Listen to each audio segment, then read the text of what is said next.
All right. We would like to welcome the first speaker after lunch break, Shashank Sharma from AMD, talking about driving multiple displays with Superbuffer composition. Welcome. Am I audible? Well, too bad for you guys. Now you have to suffer. There's no excuse for that. I'm Shashank from AMD. I mostly focus on the kernel and GPU drivers, but I also try to contribute in the compositor and the display driver sides. So this talk is a bit focused in the compositor side of things and the display side of things.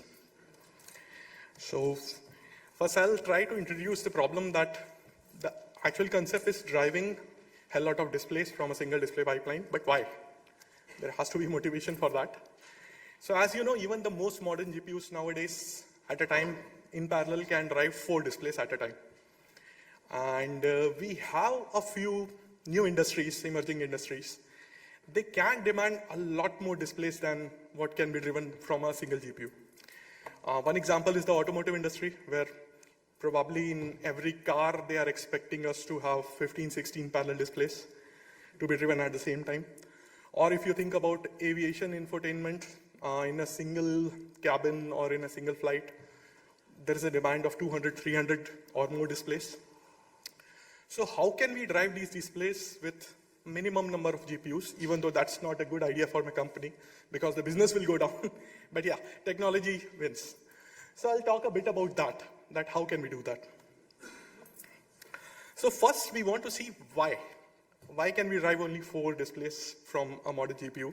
So if you see a typical display pipeline or a typical GPU engine, GPU's display engine, this is how it looks like, where we have different display pipes.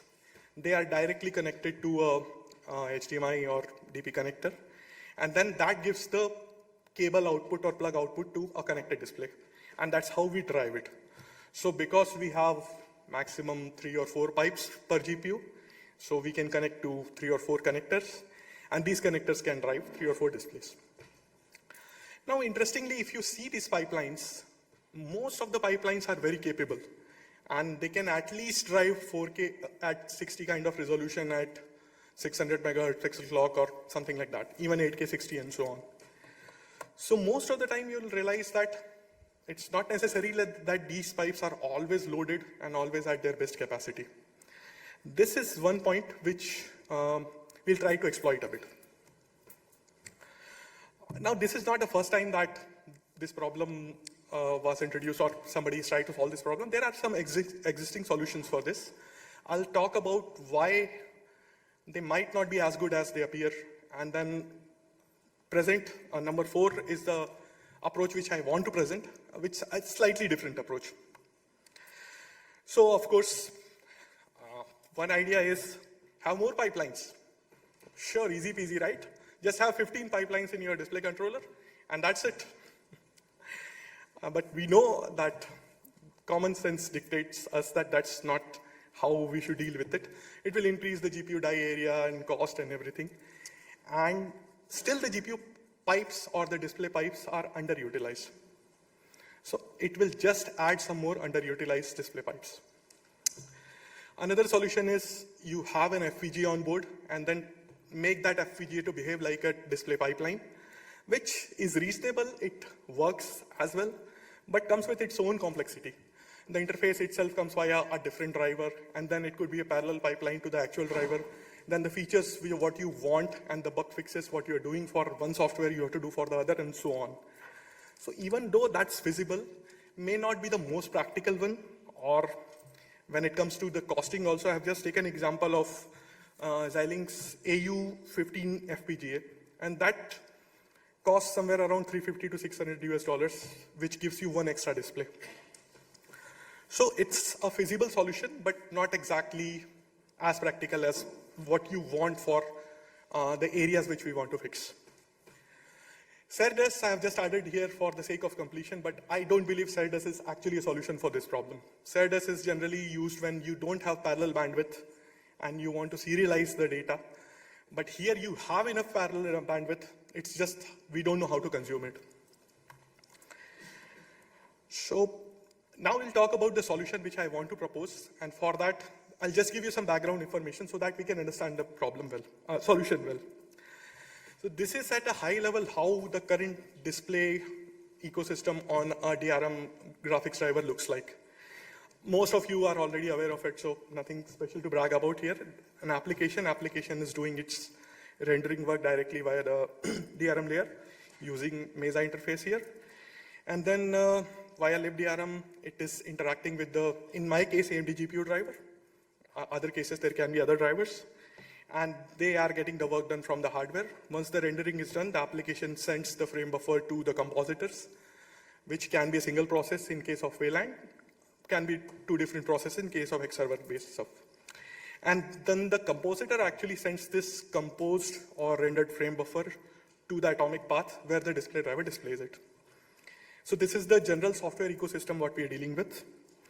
And this is the example use case which I'll take today, a kind of a case study. This is a kind of automotive system where there are 4 applications. One is the weather application that is sending one frame buffer. There's a speedometer application that is sending the second frame buffer.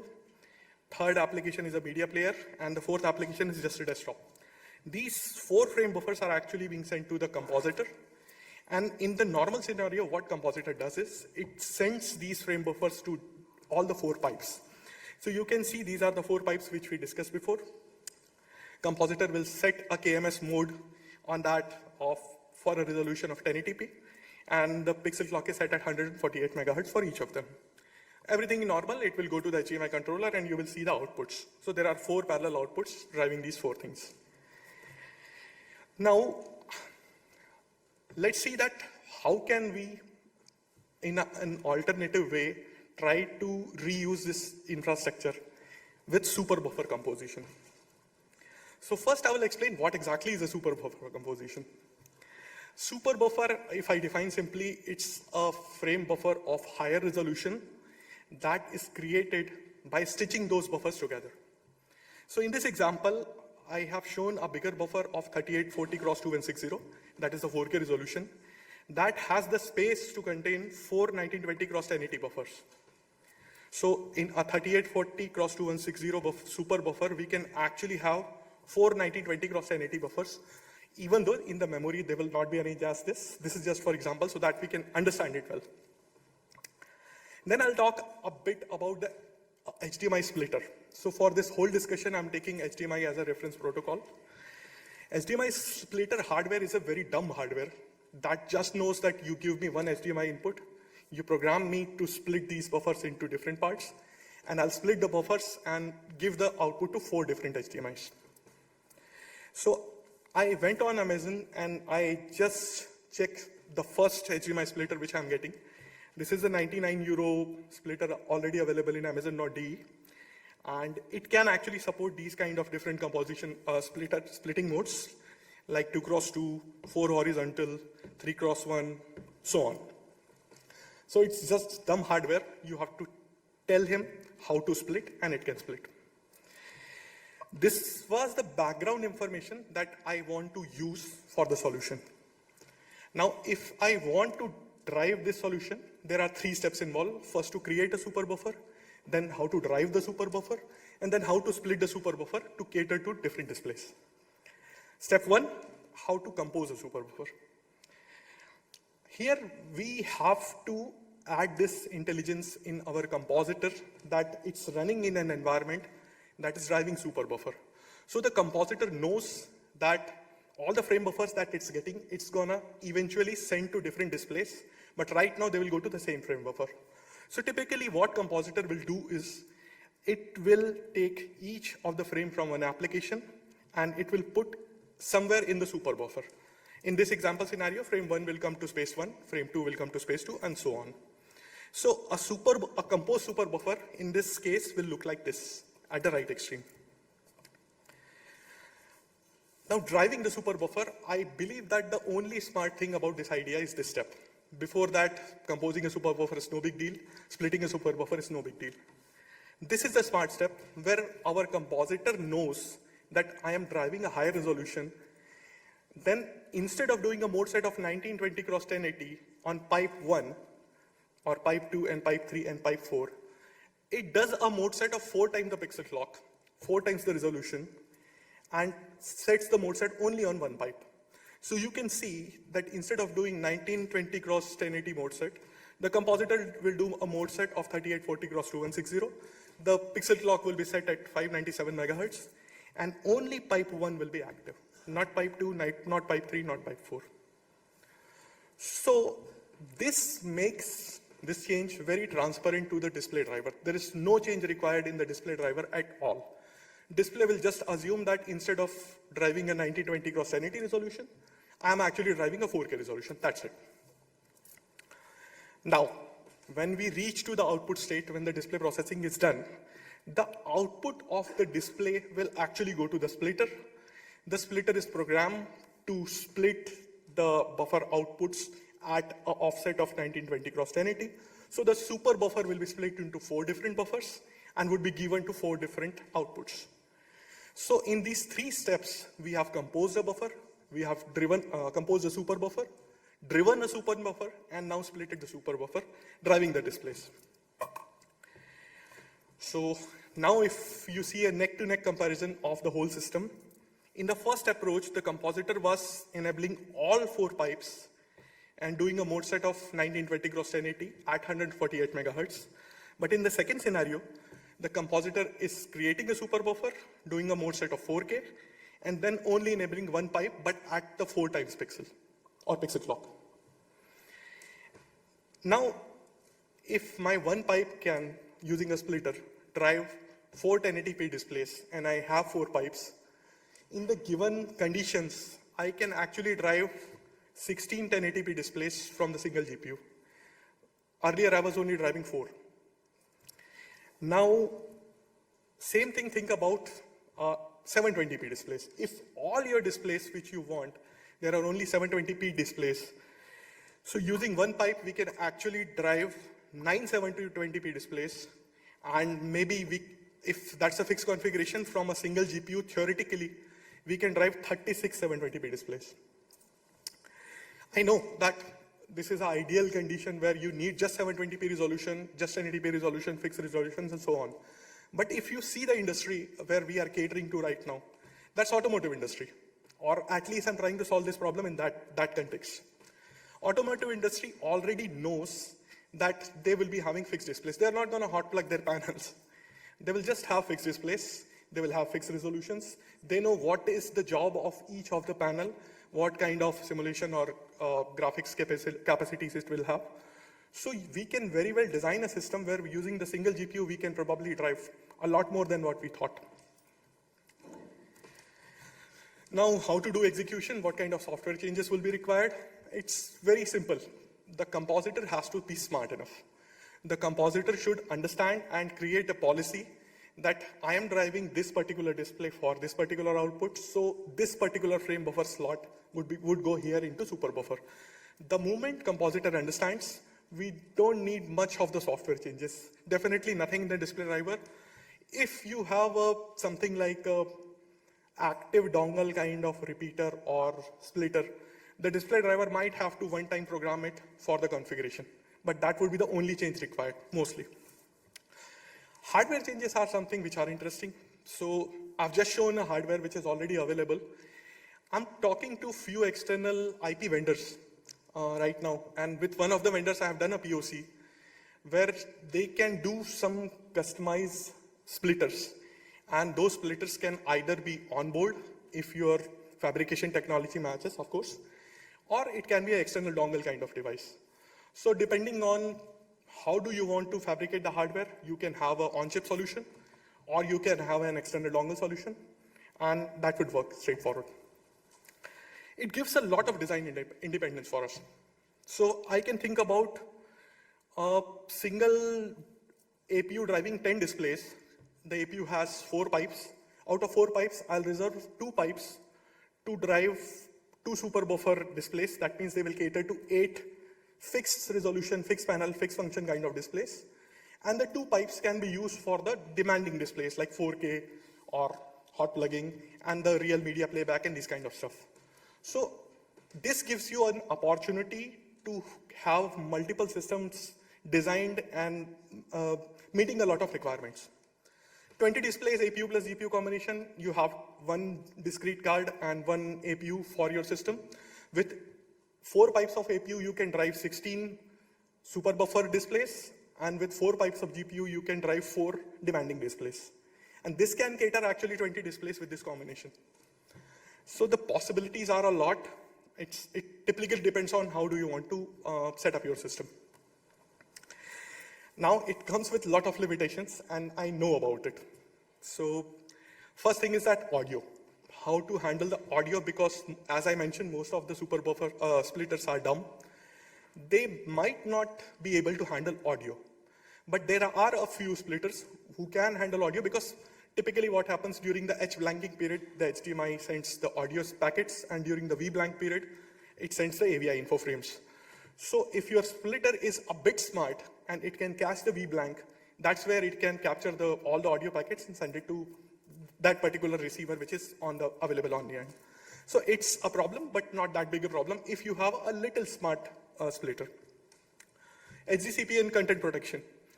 That is something which is, again, a bit demanding, because it's a general purpose problem. Even in case of repeaters, what we see, the repeaters have to follow a particular standard of content protection and HDCP. So the same thing will be applicable for a splitter as well. It will act as a repeater for the HDCP cases. Irregular refresh rates is, again, that's a problem to solve, because different panels if they come with different refresh rates. Even though over the years I have seen that the panels are getting better and better, at least most of the panels can do 60 FPS nowadays. But you can still handle this using a system design approach that all 30 FPS panels go to pipe 1, all 60 FPS panels go to pipe 2, all 90 FPS panels go to pipe 3, and so on. So that's one approach of handling that. You cannot use display engine for the post-processing, obviously, because that's a super buffer. So what is applicable for one buffer might not be applicable for 4. So you have to do all the rendering and transformation using the GPU. That's one limitation, until your display engine becomes very, very smart. And yeah, as I mentioned, it is mostly applicable for the solutions which are very, very fixed, and the applications which are very, very restricted when you know what you're doing. That's pretty much what I wanted to talk about. Any questions, please?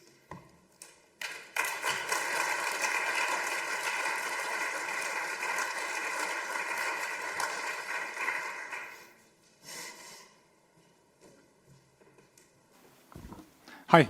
So one thing that isn't entirely clear to me is that are those splitters a thing already? Like, do they already exist, those hardware devices? I'll say yes and no. There are a few, but might not be serving the same purpose again. And at the same time, at least I've not seen some very efficient. These splitters which are available are general purpose, like I've shown, but nobody has used it in this application yet. Mostly you will see these on a video wall controller kind of in the TV showrooms and all. So they are available, but not yet in this context, if that answers your question. I think it does. And then kind of a similar question. Do we know if you're talking with such a splitter? Like, do we know that this is somewhere in the pipeline there or not? I cannot disclose much information about that, because that might be company restrictive. But I'm right now talking to some third-party vendors, and we have done a successful POC on that. So you were talking about a 4K super buffer. My question is, why settle with only 4K? Couldn't you go higher than that? Actually, when I started this slide, I started with 8K. And then I realized that the number multiplication is getting too bigger. And second thing is that even though most of the popular GPUs can do 8K, not everyone still can do a 8K pipeline. So I thought 4K would be still a conservative number so that everyone can relate. But yeah, to answer your question, we can very well do 8K or even 10K. If you have HDMI FRL 2.1 and you can do a 10K 120, why not use that? Yeah, and you could even do like 30 Hertz instead of 60, and that will give you even more, right? If that meets the requirement of the design, that's well and good, absolutely. Thank you. Hi. I have a question regarding the protected content. Like you mentioned for the automotive, which Actually, I think that's a great solution. However, like nowadays that there is more and more electronics in the cars, and then meaning networks and things, like some screen needs to be protected. And how can you have like a chain of protection if you have this aggregation in the middle? So I believe that the splitter should work as good as a HDCP repeater or HDMI repeater rather. So if you are familiar with the concept of HDMI repeater, the HDMI specs defines a particular behavior for HDMI repeater, particularly for content protection in case of HDCP. So I think that a splitter should follow the same behavior or same standards, and it should be okay.